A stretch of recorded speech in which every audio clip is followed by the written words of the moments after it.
Building user interfaces often feels like translating a novel, like word by word, you know? Oh, absolutely. It is exhausting. Right. You've got this vivid picture in your head, Mhm. or maybe it's just sketched on a napkin, but you have to meticulously type out thousands of lines of syntax just to make it real. Yeah, and it takes forever. It does.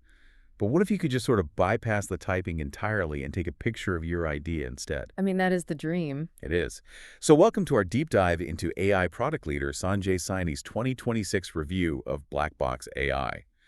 We pulled this from the Product Leadership Day India blog, and our mission today is to figure out for you, the listener, whether this tool is just another GitHub Copilot clone or if it's a completely new way to build software. Well, to answer that, we really have to look at how Blackbox AI actually sees design.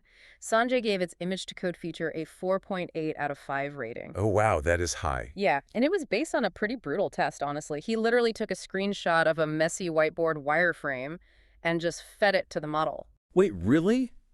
Because I imagine taking a hasty marker sketch straight to React comes with a massive amount of junk code. I mean, usually AI needs incredibly precise prompts to get a layout right. Right, you'd think so. But the mechanism here is entirely different. Instead of just reading text prompts, this multimodal model identifies visual boundaries. Okay, what does that actually mean in practice? So it looks at a drawn square, understands the spatial relationship between that square and the text inside it, and infers that it needs to translate that specific structure into, like, a CSS flexbox or a grid. Oh, that's clever. Yeah, and it generates the HTML, CSS, and JS instantaneously. So it really acts as a visual translator. Exactly. Does this mean visual learners or, startup founders can now just bypass traditional front-end syntax hurdles entirely? Basically, yeah. Bridging the gap between a Figma design and a working Vue or React component without starting from a blank page is a huge advantage. And that visual extraction magic isn't limited to static whiteboard drawings. Wait, it does more than static images. Oh, yeah. If the AI can map a static sketch to code, the natural next step is dynamic ingestion. They've built a Chrome extension with OCR capabilities. OCR, right, optical character recognition. Yep. And it completely changes how you pull code from external sources. You can just pause a YouTube tutorial, let the extension read the code directly from the video frame, and pull it straight into your VS Code environment. That is wild. Yeah. And VS Code has its native real-time predictive typing and debugging chat right there. Exactly. It's all integrated. Okay, but I'm going to push back here for a second.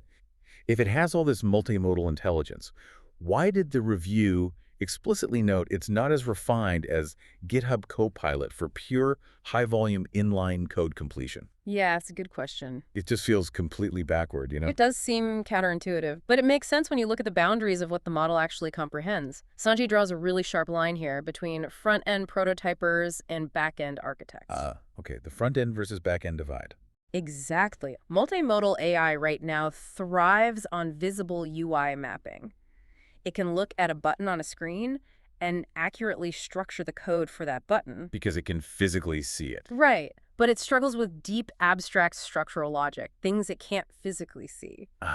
So when it tries to infer complex, like invisible database relationships? It just starts hallucinating. Wow.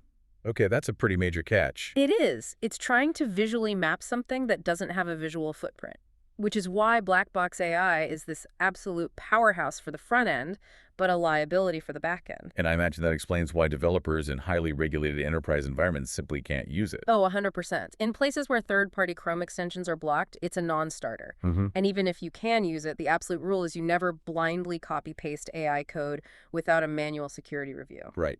No matter how good the UI looks on the surface, you have to verify it. Yeah, the burden for the developer is definitely shifting. It's moving away from generating syntax and toward reviewing and refining logic. I mean, it is a freemium tool, and the free plan does hit daily usage limits quickly, but the time saved going from visual design to working code is undeniable. Provided you actually check the work, of course. Always check the work.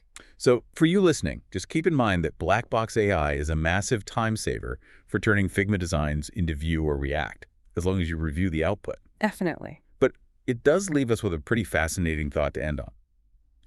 If AI can now instantly translate a messy marker sketch into perfect code, will the future of programming look less like typing out syntax and more like painting on a canvas?